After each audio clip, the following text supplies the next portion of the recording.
সুপ্রিয় শিক্ষার্থী বন্ধুরা, তোমরা যারা মাদ্রাসায় পঞ্চম শ্রেণীতে পড়াশোনা করতেছো, তোমরা ইবতেদায়ী স্কলারশিপ এক্সামিনেশন 2025-এ অংশগ্রহণ করবে।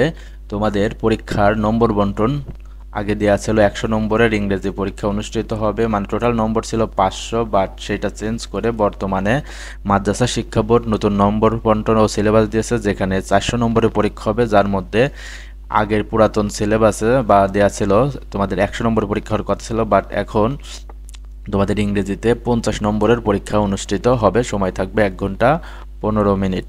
তো 50 নম্বরের ইংরেজি পরীক্ষার নতুন মানবন্টন চলো দেখে নেওয়া যাক। তো প্রথমে দেখো পার্ট এ, তোমাকে থাকবে রিডিং, যেখানে থাকবে 10 মার্ক। তোমাকে মাল্টিপল চয়েস কোশ্চেন, অর্থাৎ তোমাদের পাঠ্য বই থেকে যে কোনো একটি গল্প দেওয়া থাকবে। ধরো সৈকত সম্পর্কে অথবা রাজু যে ফায়ার ফাইটার, এই ধরনের যে গল্পগুলো রয়েছে সেখান থেকে একটি গল্প দেওয়া থাকবে, যেখান থেকে 4টি অপশন থেকে যে সঠিক উত্তর বাছাই করা প্রশ্ন থাকবে 5টি, যেখানে 5 নম্বর। এরপর 2 নম্বর থাকবে answer the following question in the sentence in sentences.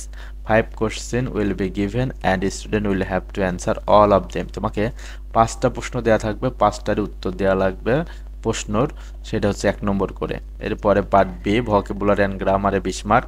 3 নম্বর প্রশ্নে থাকবে write down the meaning of the following word in Bangla. তোমাকে 5টি শব্দ দেওয়া থাকবে ইংরেজিতে, যেখানে 5টি শব্দের বাংলা অর্থ লিখতে হবে, 5 নম্বর। এরপরে 4 নম্বর প্রশ্নে থাকবে make sentence with the following word. তোমাকে 5টা ওয়ার্ড শব্দ দেওয়া থাকবে, 5টা শব্দ দিয়ে ইংরেজি শব্দ দিয়ে ইংরেজি বাক্য তৈরি করতে হবে, 5 নম্বর। এরপর 5 নম্বর থাকবে identify the parts of speech of the underline word. তোমাকে কিছু ওয়ার্ডের নিচে দাগ দেওয়া থাকবে, সেই ওয়ার্ডের কোন পার্টস অফ স্পিচ সেইটা তোমাকে চিহ্নিত করে লিখতে হবে, 5 নম্বর। 6 নম্বর প্রশ্নে থাকবে rewrite the sentence using punctuation and capitalization mark. তোমাকে কিছু বাক্য দেওয়া থাকবে এলোমেলো, যেখানে সঠিক করে লিখতে হবে এবং সেখানে ছোট বড় হাতের এবং কোথায় কোন চিহ্ন বসবে, ফুল স্টপ কিংবা প্রশ্নবোধক চিহ্ন, এইগুলো বসাতে হবে, এটা থাকবে 5 নম্বর। এরপরে পার্ট সি, রাইটিং পার্টের জন্য রয়েছে 20 নম্বর। তোমাকে রাইটে ডায়লগ, একটা ডায়লগ লিখতে হবে 5 নম্বর। রাইটে প্যারাগ্রাফ, একটা প্যারাগ্রাফ লিখতে হবে, যেটা 8 নম্বর। একটা সিম্পল পার্সোনাল লেটার লিখতে হবে, যেখানে 7 নম্বর। এই মোট 50 নম্বর।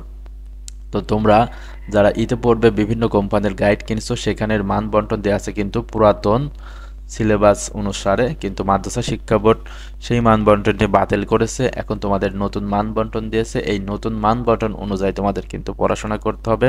পুরাতন মান বন্টনটি আর চলবে না। পুরাতন মান বন্টন দেখলে কিন্তু তোমাদের অযথা বেশি পড়াশোনা করতে হবে, কিন্তু ওগুলো আসবে না। তোমরা নতুন এই মান বন্টনটি দেখবে এবং এই অনুযায়ী পড়াশোনা করবে। তো কোথা থেকে পড়াশোনা করবে? এই যে এই নতুন মান বন্টন অনুযায়ী আমাদের এই চ্যানেলে কিন্তু ধারাবাহিকভাবে তোমাদের বিভিন্ন নোটস এবং সাজেশন দেওয়া হবে, তোমরা ওগুলো অবশ্যই দেখবা এবং তোমার গাইডের সাথে যেগুলো মিল আছে সেগুলো পড়তে থাকো। ধন্যবাদ। আর অন্যান্য বিষয় সিলেবাস দেখতে বা নতুন মান বন্টন দেখতে এই চ্যানেলের সাথেই থাকো।